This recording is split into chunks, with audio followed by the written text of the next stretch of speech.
By the way, I'm not allowed to own individual stocks or equities or anything like that. Most financial journalists do not own individual equities of any sort. If you want to do that, you have to get elected to Congress. Back in 2022, I went on Squawk Box, and for some reason, I've never been asked back. We always talk about human rights violations until the price of unleaded hits $5. Then it's time to go sword dancing with the Saudis. Am I right, Joe? One of the panelists that day was Andrew Ross Sorkin, who is not only a CNBC host, but he's also a New York Times journalist and hosts their annual DealBook Summit, which I love to watch, not only for the billionaire crashouts. Jonathan, the only reason I'm here is because you are a friend. First of all, I'm Andrew. But also because I'm trying to figure out, when will all of these psycho billionaires just blow up the economy? When is the next stock market crash? Give me the info. So I sat down with my good friend Jonathan because his latest book, 1929, is on exactly this topic. We talked about similarities between 1929 and today. What parallels are you seeing between the moment that we're living through right now in 2026 and the stock market crash of 1929? Oh my goodness, so many. AI's impact on the job market in the near future. There is no question that it's going to impact jobs. And we talked about how this might be the year that the world finally turns away from America for good. We've spent the last 50, 75 years trying to build relationships and alliances with all these countries around the world. And now these countries are like, you know what? People are crazy. We can't work with you. And yeah, that sucks because I live here. But also, how is the rest of the world just realizing that now?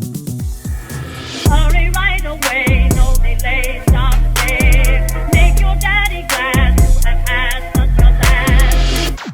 Some rando in Illinois sued Buffalo Wild Wings for deception. He ordered their boneless wings thinking they were literal chicken wings with the bones sucked out, rather than a glorified chicken nugget. Now, I would have thought this tomfoolery was clickbait, but I was actually reading about it on Ground News. Ground News is an independent news platform that shows a breakdown of publications reporting on a story, including a factuality score, and which way each publisher tends to lean politically. Now, it's not about eliminating bias, you guys, because bias is everywhere, but it makes you aware of the potential biases of different publications, so you can consider them as you analyze an event or an issue. Now, the judge in this case ruled in favor of B-dubs, which I support. If you're suing over chicken nuggets, you have officially lost the plot. A left-leaning publication reported on the court decision in an article titled, "Boneless Wings Are Still Wings, Judge Rules," while a right-leaning publication had a bolder take. The right-leaning publication wrote, "Why on earth did we have a boneless chicken wing case in our court system for 3 years?" Now, I never thought I'd say this, but the conservatives are spitting facts. Let's cut through the noise together. Go to groundnews.com/Hasan to subscribe and get 40% off the unlimited access Vantage plan. That breaks down to just $5 a month with my discount. Go to groundnews.com/Hasan today. I usually kick this off with a question, but today I want to kick it off with an apology. Ooh. For? In 2022, I came on your show. Yes. I appeared on Squawk Box. I was wearing a black turtleneck. I was satirizing many of the people that appear on the Forbes 30 Under 30. Yes. I was on the show because I bought a bunch of BTC and SPACs during the pandemic because I was bored and I lost a bunch of money. Do you invest yourself? Oh, I've lost a lot of money watching this show. Oh, yeah. And my therapist told me that I have to tell you in person that the reason why I lost a lot of money isn't because of CNBC and Squawk Box. It's because I'm an adult. I made my own decisions. And there's no crying at the casino. That's a very evolved view. So thank you. I just wanted to own that. I wanted to own my L. I appreciate that. Thank you. I did not. I thought we were. That's great. Thank you. Yes, and that's very nice of you to say. I have to own that, and I have to carry the consequences that came my way in my Wells Fargo account. Did you get killed? I got destroyed. Really? Like what are we talking about here? I don't want to put it into a road mic, but I did lose quite a bit of money. I'm sorry to hear that. And I shouldn't have used CNBC and Squawk Box as a tool to build wealth. I should put my money into more reliable things like Polymarket and betting on UFC and the NFL. Are you doing that now? Occasionally. That's maybe not a good idea either. Well, we can talk about that. We can talk about that. I don't know how I feel about prediction markets. I am assuming that the conundrum in the prediction market space is just how much insider trading is really going on. That's, to me, the thing. Less so maybe in the politics. Like, I think actually you could probably get a gauge of something from that. But, if you're betting on, what Bad Bunny's first song is going to be at the Super Bowl, I'm assuming the cameraman and the cheerleaders and everybody who's in the stadium the 3 hours before halftime. So I have a theory that the state of the American economy is determined by our Super Bowl ads. Okay. The 2026 Super Bowl was pretty much brought to you by three things: AI, crypto, and weight loss drugs. Am I seeing this right, that the American economy is pretty much propped up by grifters, addiction, and low self-esteem? I think you got it pretty right. That should be a new index. We call it the Super Bowl ad index. Okay. But by the way, that's true, because if you go back and think 2 or 3 years ago, it's the beginning of all the crypto ads. Sure. The FTX moment. The FTX moment, all of that. Yeah, you can always look at the Super Bowl is not a bad place to look. Do you ever see it as an indication of who is flush with cash and who's trying to message or basically paint a picture of what is to come? In every instance. In fact, now that you're saying it, I wish that I was, you say you don't know. I think you know. That was a hot take. I just want to let everyone know this. No, but I think I wish I had looked at it exactly like that. I think we often do look at the Super Bowl ads. Look, I'm always obsessed with the ads, almost oftentimes more than the game. And it usually is these companies that are kind of on the cusp, that either have a lot of money or frankly that don't even have enough money, who are almost desperate to take a stand, right. Show themselves. Yeah. Right. And this is the year that AI is here. By the way, I want to say OpenAI did a big ad last year as well. And then you had the crypto guys. I think they started in the Super Bowl a couple years ago. Yes. But yeah, you can totally sort of see the narrative arc. I felt that these commercials are a story about optimism. Yep, and that's true. Over the past 5 years, the stock market has boomed. Right. What is the optimistic story that the markets are believing? The optimistic story that the markets believe, and by the way, as we're filming this right now, they're not that optimistic. I don't know how much of a believer they are. They're believing AI is the future. It's going to create shocking amounts of productivity and efficiency, which, by the way, to me raises all sorts of questions about jobs and job losses long term, right. And therefore what that ultimately means. But we can get there.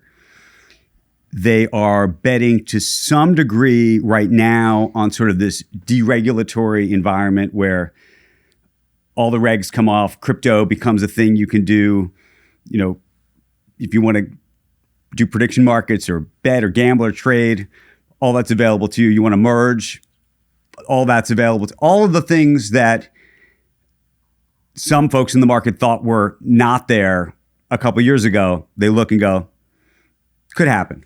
I have been struggling navigating the AI discourse, specifically in my industry, right. Hollywood. AI discourse is either this vague optimism or vague doomerism. Every conversation that I'm a part of. AI will replace your job. Okay, which job? I don't know yet. Or I'll hear, trust me, AI is going to create so many jobs. And I'm like, what job? And they're like, I don't know yet. Are you seeing any specific numbers that are showing that one side is winning over the other? Because that's what I'm looking for. I think in the short term, there is no question that once it starts to get to sort of escape velocity, that it's going to impact jobs.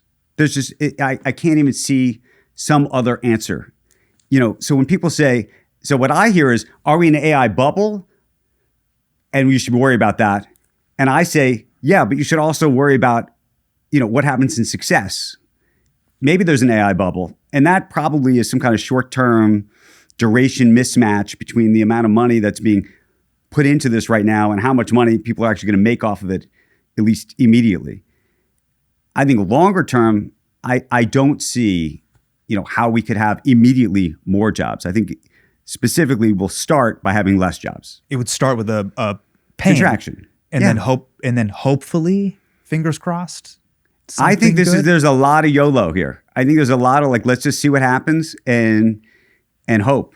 And there's sort of a faith. And I don't know. I don't think I have this faith, but I think there's a faith that, we've always somehow figured it out on the other side. We had horse and buggies. Right. We went to cars. We figured it out. You know, TV didn't kill radio. Cable didn't kill the movies. All of that. Sure. Though maybe it is killing the movies. It is killing right the now. movies for sure. Yeah. What would the past 5 years of stock market returns look like if NVIDIA just was excluded? Oh, goodness.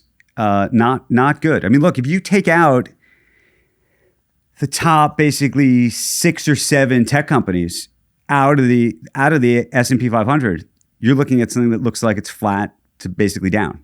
That's what it looks like. That's terrifying. But that's why this whole sort of tech revolution is people are buying into this dream. That's what's going on. I would say flat. There's a whole bunch of math you can do on it, but it would not look nearly as positive. I think one of your great skills is creating parallels with the past. So let's talk about the book. Okay. I want to put up one of the pull quotes from your latest book, 1929. I'd love for you to read it. Lengthy, uninterrupted booms like the one in the 1920s produce a collective delusion. Optimism becomes a drug or a religion or some combination of both.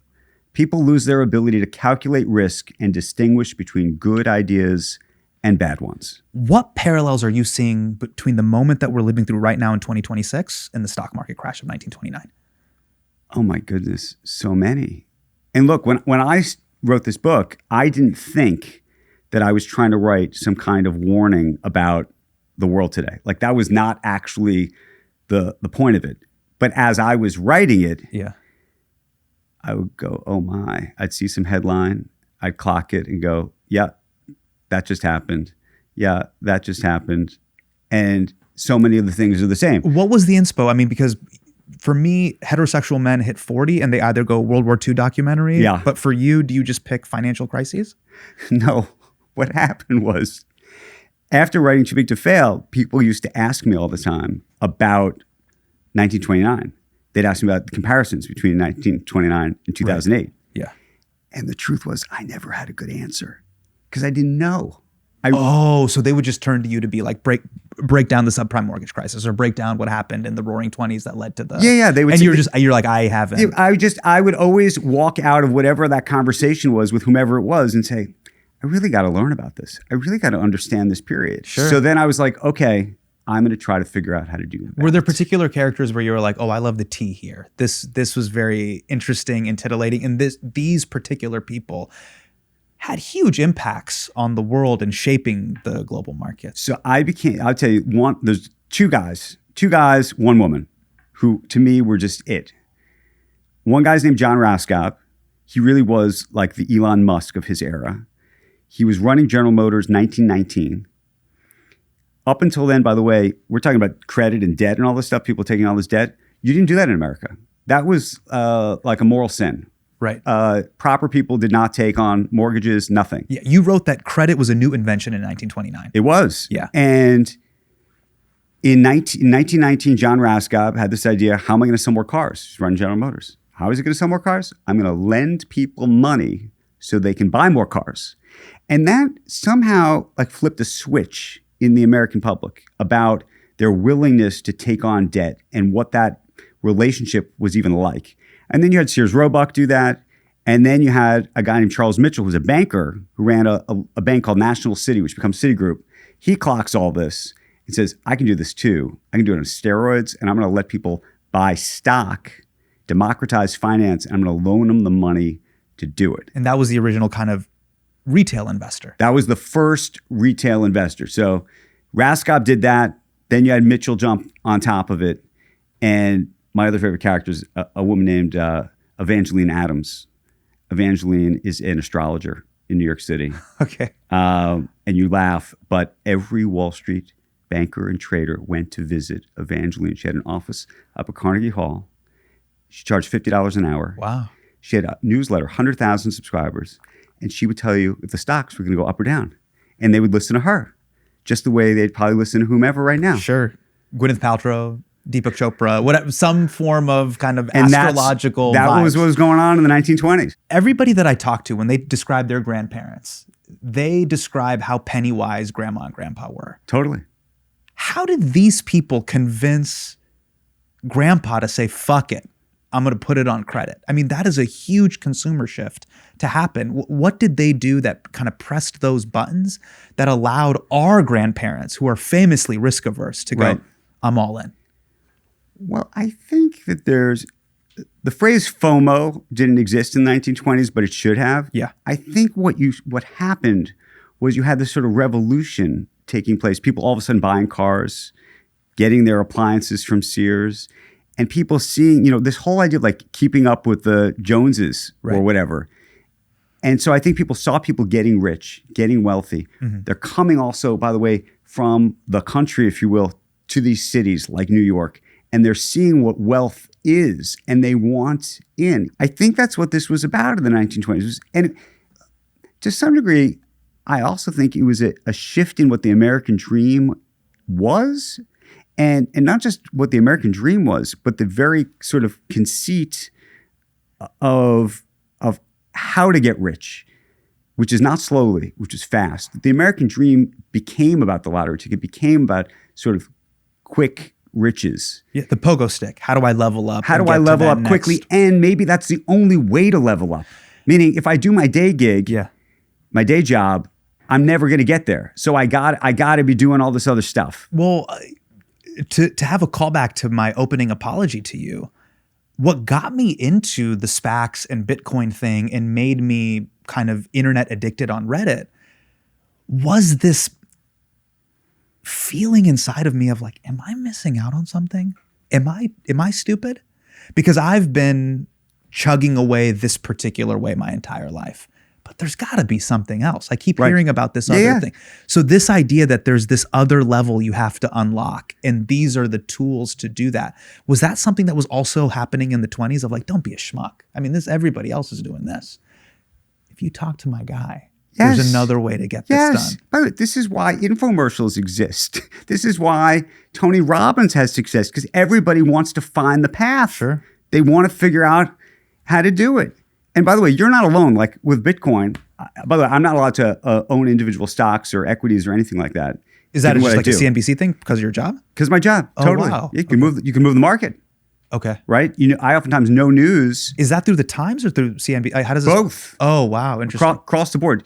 Most financial journalists do not own individual equities of any sort. Mutual funds, sure. Maybe some own ETFs, I don't know. But the idea that you'd be talking about a stock or something that you own, talking it up, it'd be like if I was talking about Bitcoin. Right. There'd be a huge conflict And I own of interest. Bitcoin, right? Yeah. And And if you want to do that, you have to get elected to Congress. I mean, that's the way to trade individual stock. But I will tell you, there's so many times where I'm like looking at all of that and going, man, I missed out. Like I knew. Of course I knew. In the same way you were saying, you're like, how do you get?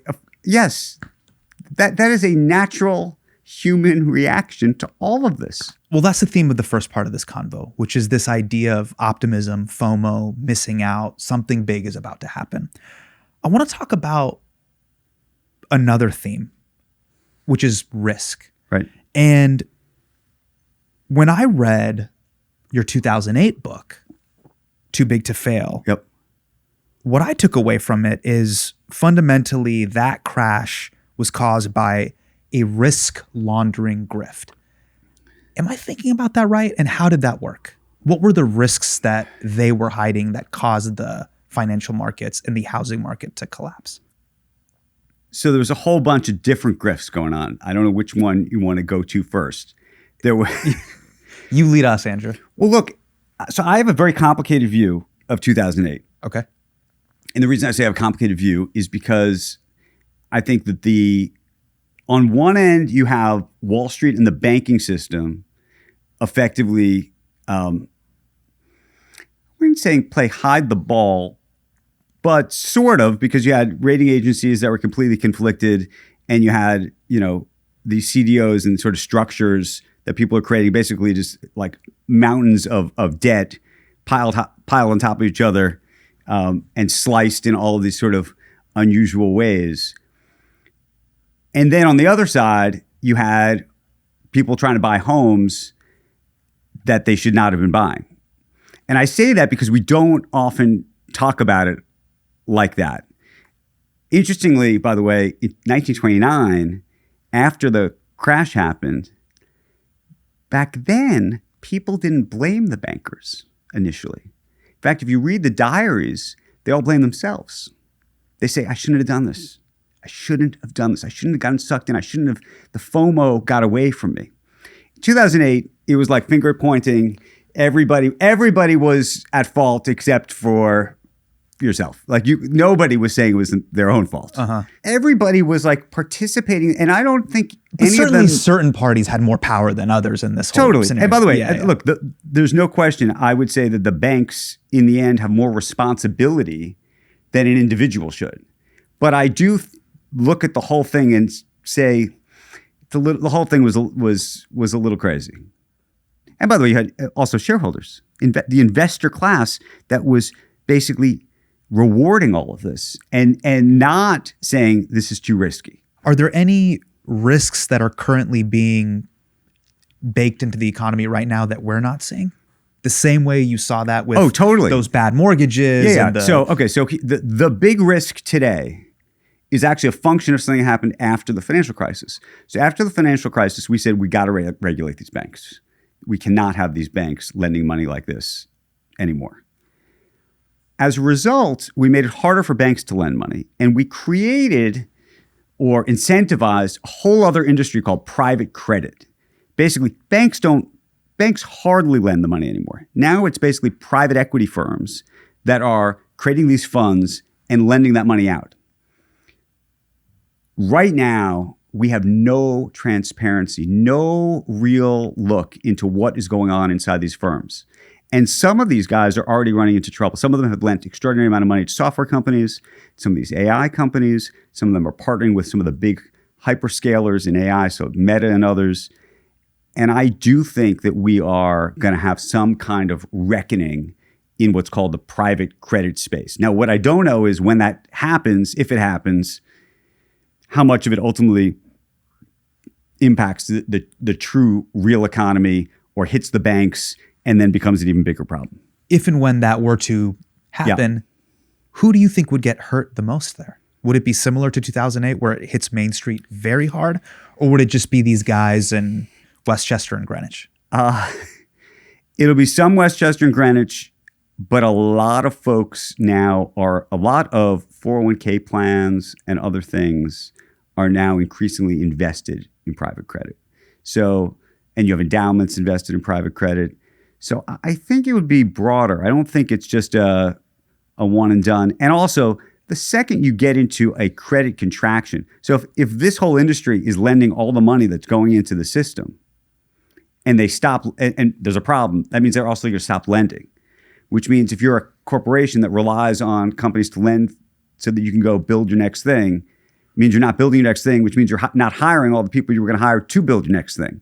And so that has a sort of broader economic impact. Downstream effect. Just so I understand it, when I walk through Manhattan, right? And I see many of these tall buildings and they say JP Morgan, they say Chase, they are these big banks. Yes. What you're referring to is not those tall buildings that we see here on Wall Street or you see in Manhattan. You're talking about like essentially family offices, small private equity firms. No, so there's a firm called Blackstone. Okay. They're in this business. Yeah, but they're huge. They're huge. BlackRock, huge. BlackRock, Apollo, Carlyle, all of them. Something called Blue Owl. There's something called Ares Management. All of them now are effectively in the lending business that used to be the banking business. Let's talk about the third theme. Okay. In the 1929 book. That theme is corruption. Yes, lots of it. Every banker in the book is running pump and dumps. Every politician is getting kickbacks. Mm-hmm. Now, today, corruption in America, obviously booming. Grift is a growth industry. Yes. How does corruption of today compare to the corruption that you write about in your book in 1929? Wow. Well, it's different. It's a different kind of corruption. It was probably a broader kind of corruption, frankly. I mean, these pump and dumps were like a regular feature of the market. It would be like if a couple of us got together every couple weeks and we were the elites and we said, hey, see that stock over there? We're gonna run that stock for the next 2 weeks. We're going to pay off some journalists to write some nice articles about what's going to happen to it. We're going to send in some traders, almost like actors on the floor of the New York Stock Exchange. I'm in for 120. No, I'm in for 140. Everybody's on the payroll. Got it. The whole thing. Okay. They all know what the deal is. And what's so interesting about it is, and then of course, 2 weeks later, they know we're going to pull the rug and we're all selling on that date. The interesting part was that part of the public understood this. They knew this was going on. And they wanted... In the 20s, they were aware. In the 20s. Some were aware. Okay. Because they talk about it as a pool operation. And so members of the public would be like, I'm going to get in on this. And if I can get in and out before they pull the rug, I can make a fortune on the back of these other guys. Huh. So you had all these people sort of laddering up in this sort of very crazy way. Of course, most of them would lose by the end of it. It really was a little bit like, do you remember GameStop? Of course. It was a little bit like that. Everyone's saying diamond hands. Everybody knew that at some point the rug was going to... Right. But that was a game of timing. The whole game was, can you get in and out? Can you get in and out? But that was happening every 2 weeks with different stocks because they thought that there was like some group of people who were going to do this little game. Right. And everyone was going to try to play the game on top of each other. So you're saying since the 20s, people were trying to play financial double dutch of like, if I just jump in and if I know when to jump out, I'll be okay. I like that. I'm using that. Can I use that? Go take it. I mean, now everybody knows that I just took it from you, but yeah. Okay. Financial double dutch. It's yours. That's exactly it's yours, Andrew. By the way, and they're doing it now with meme coins. Right. By the way, you go on like Telegram, Signal. There's people who have these message groups and they're all playing the same game. It's just digital now. By the way, you go on Reddit, they're doing it. You go on X, they're doing it. And they're talking about, I'm going to ladder up on this. I'm going to ladder down on this. I think the corruption you're talking about is what's going on in the White House, but that's like at a different level. I mean, the scale of that. How is this possible, Andrew? That Donald Trump made apparently $3 billion last year as president of the United States. I mean, I remember the good old days when if you became president of the United States, you would just get a $65 million book deal. Really, just simple means as you exit public office. I can't explain it. I can't explain. I mean. You and I probably have the outrage, but I can't explain where the outrage is. Why is there not more outrage? It's so obvious and blatant and in front of us that you would think that there'd be headlines every single day. Do you think it's because that number is so Scrooge McDuck, DuckTales big? It's like when you hear the word trillion. I mean, for me, right. I'm like, you might as well say a bajillion. When you get to trillion, it's just a number that I can't comprehend. So $3 billion as a U.S. president. I think part of it just seems crazy. I think part of it is that I hate to say, been desensitized to all of this. And part of it is politically, when you have one party that basically runs the country, White House, Senate, House, there are no investigations. There are no hearings. There very, very rarely do you have sort of a true system of checks and balances. And so I think that plays a huge part in where we are right now. Well, that's what regulations are for, right? And you've written about government regulations and you talk about the government regulations that came down after the 1929 crash. Yep. But a lot of those regulations were repealed in the 1990s. And then the economy blew up in 2008, which you then wrote about. Was anything fixed after 2008 that would make another 2008 or 1929 moment less likely? Yeah, I think it's harder to create the kind of financial crisis we had in 2008 today. Okay. But I do want to say one thing about grift and sort of money and politics and all of this. One of the big laws that was written in 1933 was Glass-Steagall, which was this bill that broke up the banks. The idea that basically you were going to separate the investment bank, the casino, yes, from the depositor money, right? And I think, and then by the way, that bill was effectively overturned in the 90s. And sometimes people look at that and go, well, if that bill was still in effect, maybe this wouldn't happen. It was Clinton, right? Clinton. Yeah. If you go back, and this is in the book, and look at how that bill was written, it was as corrupt as anything you've ever seen. In fact, part of that bill in 1933 was not written by Carter Glass. It was actually written by a banker, physically, by a banker Yeah. who was trying to screw over another bank, in this case, JP Morgan. And the banker worked for Chase, and he wanted to break up JP Morgan. That's what this was like. That all was the about. whole play. Yes. That was the play. And the play worked. By the way, Morgan Stanley is the investment bank that was separated from JP Morgan. Today, Morgan Stanley exists because JP Morgan was broken up into two, and that's what Morgan Stanley is. Oh, wow. But the idea that the bill was written like by a banker, and by the way, at the behest of Roosevelt, who was supposed to be this, guy who hated the bankers. Yeah. He actually he told Carter Glass, you have to put this part of the bill in the bill. Was Roosevelt and they were friends? Like what? I'm trying to understand the Yes, incentive Roosevelt structure. was in on this whole thing. It was wild. So everyone always thought Hoover was the bad guy. Right. Roosevelt was doing all sorts of wild things. By the way, Hoover and Roosevelt ran their Oval Office the way Trump does. More CEOs were hanging out on the couches of the Oval Office in the late 20s and early 30s than you could possibly imagine. So are we dummies for pearl clutching right now about $ Trump meme coin when this has been happening for damn near 100 years? Look, the distinction is I don't believe that Hoover or Roosevelt were collecting money. I don't think that's what was happening. I think they were influenced by people with money. And I can't speak to, how much money some of these folks were donating to their different campaigns or whatnot. But there's no evidence, and I don't want to suggest otherwise, that somehow Roosevelt had his own meme coin or the equivalent of. I don't think that's what was happening. But I only mention this because, at least in my sort of very naive impression of Roosevelt before I started writing this book, was that, he hated bankers. Sure. He was like going after Wall Street. He was a really sort of, maybe he was the pearl clutcher of sorts.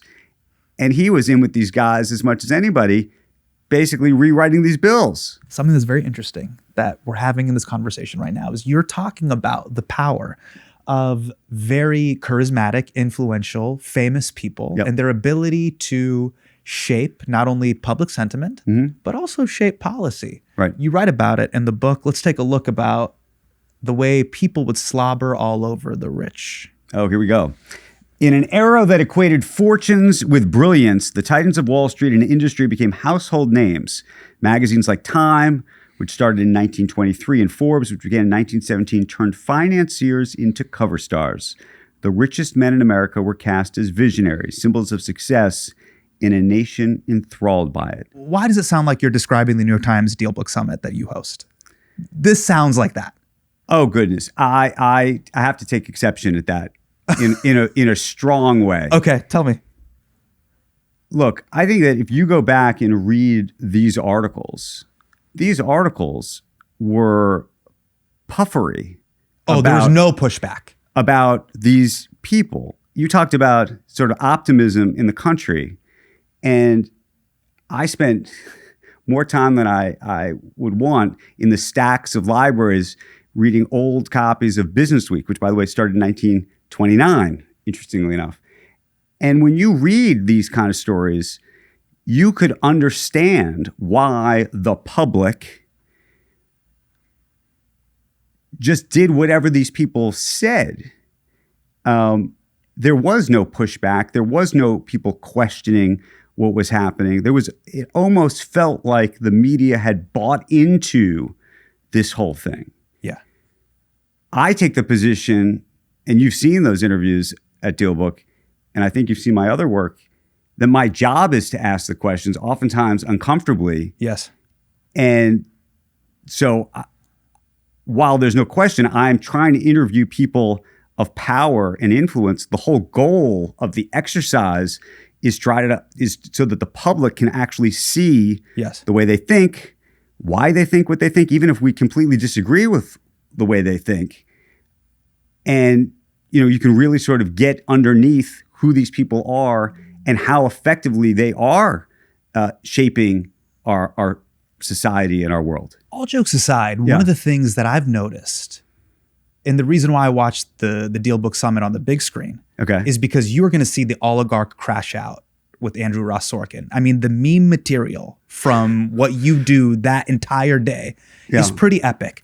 How do you get these people to crash out on a live stream the way you do? There was all of the criticism. There was advertisers leaving. We talked to Bob Iger I hope today. they stop. You hope Don't advertise. you don't want them to advertise? No. What do you mean? If somebody's going to try to blackmail me with advertising, blackmail me with money, go fuck yourself. But Go fuck yourself. Is that clear? I hope it is. Hey, Bob, if you're in the audience. I think that most of the people that I have had the opportunity to talk to on that stage, and you may disagree with this because so we're coming to the premise that they crash out. Sort of, I'm looking right. at it comedically, but Right. these No. moments are But quite I think entertaining. I think funny. that a lot of them want to be understood. I actually think that's a big part of it. I think by the way, I think as a human condition, everybody in some way feels misunderstood. Sure. We all feel misunderstood Hey, in some man. way. I mean, I literally get on stage and tell jokes for a living. Yeah, Right? yeah. We all Yeah, feel yeah. misunderstood. Sure. And I think when you lead an organization and your pictures on the cover of magazines and newspapers and on TV and whatnot, the public often projects all kinds of things on you and who you are and the way you think and why you think what you think. And so I believe that one of the reasons that people will sit with me is because they know that, over a course of 45 minutes or an hour, people actually do get to see who they are. Now, depends who's sitting on the other side about what they think of that experience. Some people look at that and go, by the way, interestingly, I know a lot of people who watched that Elon Musk interview who said, he killed it. That was amazing of him. Sure. And then I know other people who were like, oh my God, that was like, well, it's an crazy town. It's an economy Rorschach test, Right. Where you are, kind of positioned. Because to me, the Elon in the World War II bomber jacket saying GFY, go fuck yourself. I mean, this is 2 p.m. in Columbus Circle. Right. We're in the middle of the afternoon. It's broad daylight. I mean, this isn't like a late night comedy set. He's letting it fly like that and just being like, where's Bob at? I mean, he's doing crowd work at that point. So I could see that if you're Linda at Twitter, Yes. you're terrified. Terrified. But if you're at Babylon B, clap emoji. Totally. And so that I think that's what it is. And I think that there's a group of people who watch these things on one side and a group of people watch them on another. And that is the Rorschach test. I'll tell you why I watch. I told you this off camera, Right. and I'll say it on camera on mic. I watched the entire DealBook Summit because I think what you're hosting is actually this day-long summit that is the story of American business Yeah, that's what it is. with America's biggest titans. Mm-hmm. And the parallels I see between you hosting that and the book and current discourse that exists is there is this myth that continues to persist that the richest people are also the smartest or the clearest people in their thinking and their thoughts and in their worldview. Why does that myth persist? I mean, you've gotten to sit with a lot of these people. It's because up we close. as a society, it's because we as a society project on to people success, and not just we equate success with brilliance, and we equate money with brilliance. And we equate the idea that if you've had success and you've had this money, not only are you brilliant at this one thing that you just did, but that somehow, you may be brilliant at something else. And historically, that's what's always so fascinating. You get these people who have, they do it once and then they think, now I got to do it again. And I got to do it again but in all sorts of other realms that maybe they're not. Multi-domain expertise. Maybe they're not really prepared to do that. Andrew, you got to tell them everybody isn't Deion Sanders. We all can't go from football to baseball like that. We all can't. Bo Jackson. I can't even Bo Jackson. I mean, but it's rare. It's really rare. Michael Jordan learned the hard way. Michael Jordan learned the hard way. Being a multi-domain GOAT is very tough. But for some reason, you're right. No, I think that's what's happened in this country, which is we do have such a reverence for, unfortunately, we have such a reverence for money that we immediately look at the wallet, the pocketbook, you look at the Forbes list or whatever it is, and you go, that person knows something. Elizabeth Holmes, she gets it. And by the way, sometimes they do get it. And sometimes they get lucky. And sometimes they did something crazy to get there. Right. You were recently in Davos. Yeah. For those of us who don't go to Davos, what is it? Oh, that's such a good question. I feel like there's such a maybe talking about being misunderstood, a misunderstanding of what that even is. Yeah, what is it? Think of it as like a massive trade show. Okay. That's a collection of World leaders? both world leaders, And like business the titans. political class on one end, Yes. and business class on the other. And by the way, this I'm not going to suggest there's corruption in this, but what's so interesting is you have like governors will show up, right? Yeah. Gavin Newsom shows up. Governor Whitmer will be there. Right. There was a whole bunch of governors there this year. And I mention this because what are they doing there? They are there trying to attract business back to their state. So that they're having meetings all day long with CEOs trying to say, hey, California's awesome. Let me tell you why California's awesome. Michigan's awesome. And by the way, you have prime ministers of different countries who are there for similar reasons. Well, that's crazy. Did you see Mark Carney basically pull Totally. a Greta? Yeah. Let's take a look. We knew the story of the international rules-based order was partially false, that the strongest would exempt themselves when convenient, that trade rules were enforced asymmetrically. And we knew that international law applied with varying rigor depending on the identity of the accused or the victim. This fiction was useful. And American hegemony in particular helped provide public goods, open sea lanes, a stable financial system, collective security, and support for frameworks for resolving disputes. So we placed the sign in the window. We participated in the rituals. And we largely avoided calling out the gaps between rhetoric and reality. This bargain no longer works. So this was super boring, but why was this so important to all my friends that read Foreign Affairs? I'll tell you why it wasn't boring. Because this was the one speech that called out everybody else. It basically said, and I shouldn't say everybody else, it was effectively a call out of Trump. It was effectively a call out of the United States. It was the first real speech you saw from an elected official of a major country say, this whole thing doesn't work. And the role the United States has played is no longer, the relationship we have with the U.S. is not what it used to be. We can't count on these people, and we're going to have to go our own way. That's what effectively he was saying. He was saying, we are going to have to go our own way. And by the way, that may mean creating new alliances among ourselves.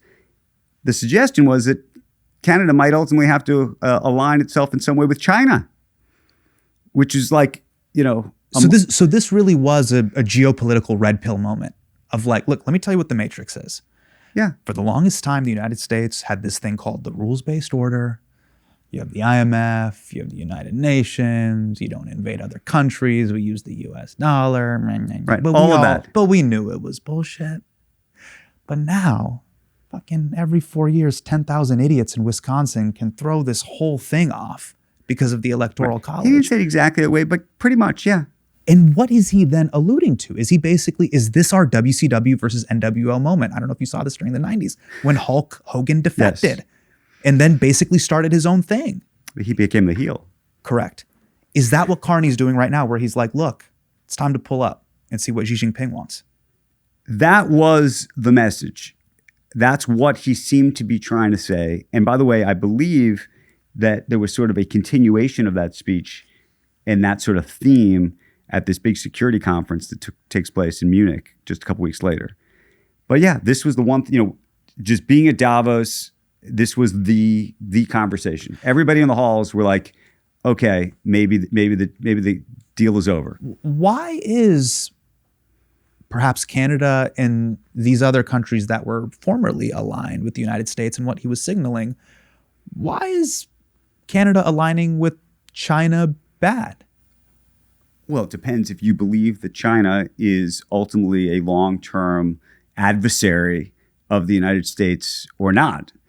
But the concept that we've spent the last 50, 75 years trying to build relationships and alliances with all these countries around the world, and now these countries are like, you know what?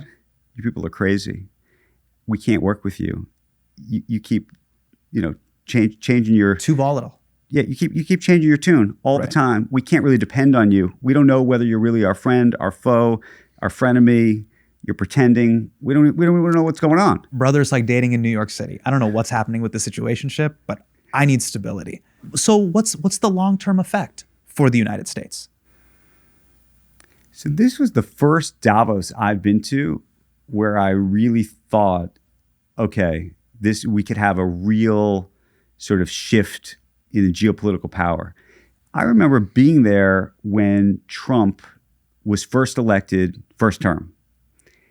And everybody there sort of treated it like a one-off joke. These silly people did this, and it's not going to ever happen again. And so whatever happens, happens, and we'll go back to the old way in 2020. That was the conceit. I think this time, a lot of these countries are now saying,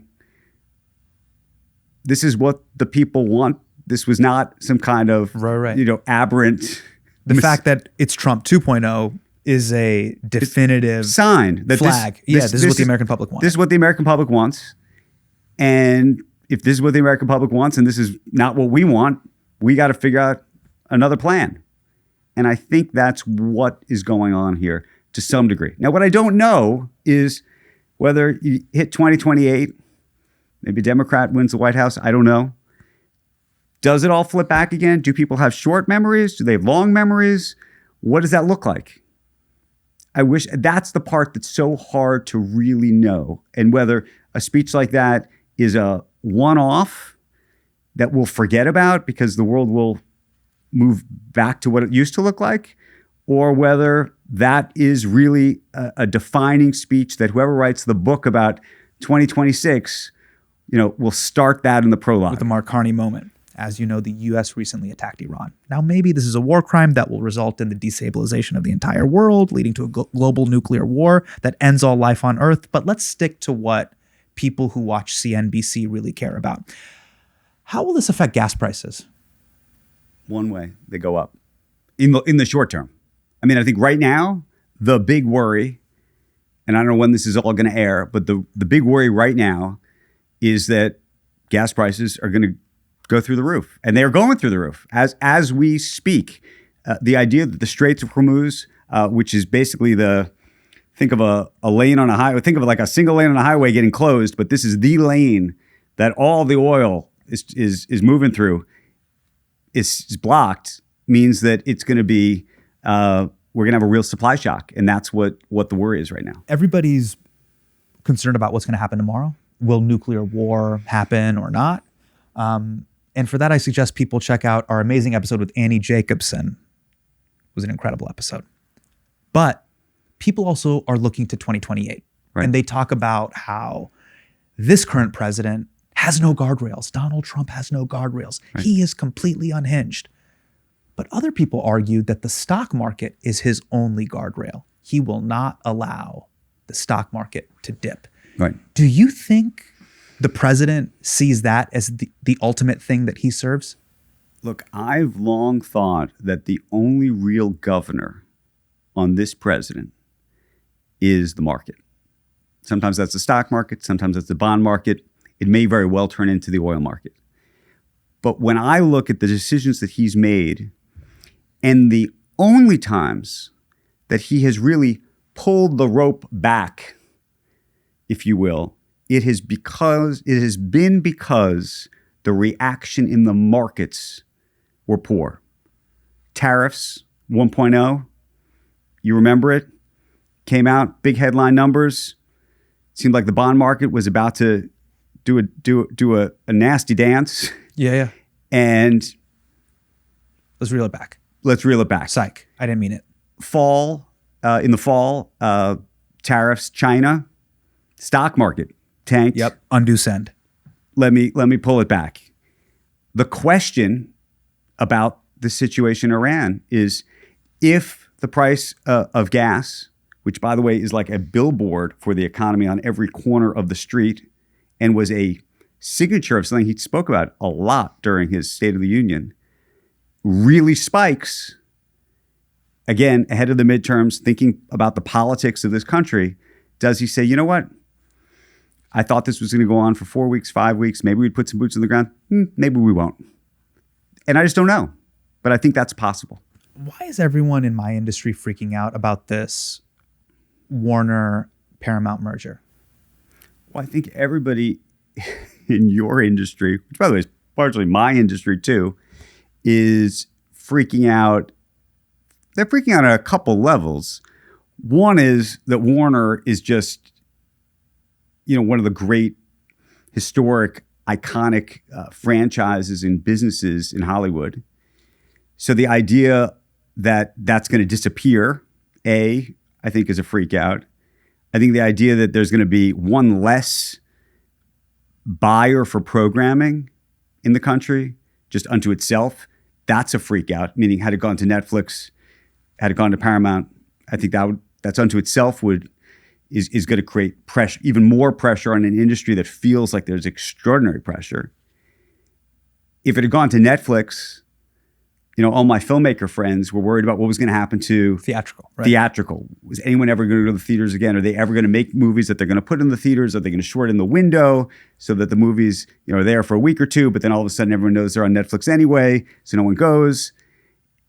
In the context of the Paramount transaction, there is a question. I think it's more political is what I think the issue is. I think that the view is that Larry Ellison and David Ellison are closer to this White House, to Trump.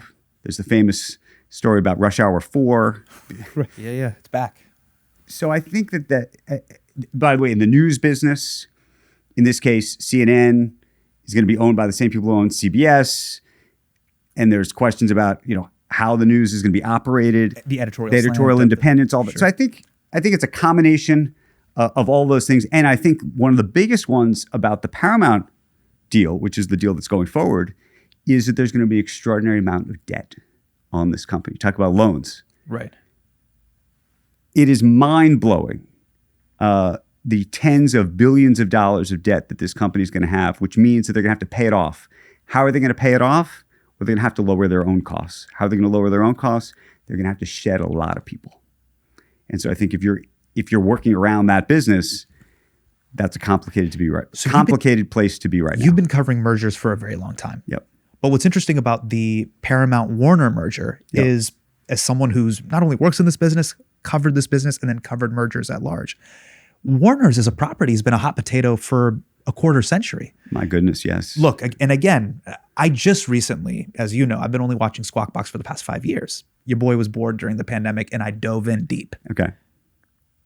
But even in my preliminary research, it previously was owned by Time Warner, AOL, AT&T. I think Discovery Inc. was a thing. I didn't even know what Discovery Inc. was. Discovery was a separate company. Company. But I didn't know it was its own company. Right. I mean, it was a thing I would occasionally watch during college when my roommate wanted to get high.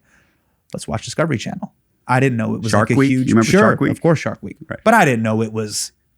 I'm going to be Warner Brothers' daddy. Right. I didn't think it was that big. So, if it's been this hot potato for a long time, was this inevitable? Is there ever going to be a story where Warner is turned into a property that can be a little bit more consistent and not have a new stepdad every 5 to 10 years? That's a great question. I wish I knew the answer. I honestly, I wish these folks well. As a customer of these services, I want it to work. I'd love it to work. It's gonna be. This is gonna. There's like a high bar here to jump. Okay. This is gonna be like this is gonna be a tough one for them to make it really work. It could work, but it's gonna take a lot, and there's gonna be a lot of pain along the way. For our audience that isn't, as dialed into this stuff, how do mergers affect Wall Street, but affect the American people at large? So you obviously said, hey, there's going to be some job layoffs in that particular company, but how should Americans look at these sorts of mergers? How will it affect their lives? Well, I'll make it easy. Let's say you are a subscriber to Paramount Plus and you're a subscriber to HBO Max. Yes. It is unclear whether HBO Max ultimately will even exist. By the way, you talked about billions being on Showtime. Showtime hardly exists anymore. It's now part of Paramount Plus. Yes. So there's just a consolidation of all of these things into one place. And then the question is, what's the price of it? Are you, as the consumer, ultimately going to be spending more money for effectively the same product, more product, better product, worse product? I think that's the big question. Andrew, thank you for writing your book. Thank you for telling the story of optimism, of risk, of corruption. 1929 is available right now. You can get it at every Hudson newsstand that's available. I've been doing a lot of traveling. Your book is there. I saw it at the Charlotte airport. I also saw it at DWR. Wow. I feel like I just told the story of pessimism is what I just told the story of. Andrew, thank you so much for joining us. Thank you for having me. Awesome. This was a lot of fun. Hurry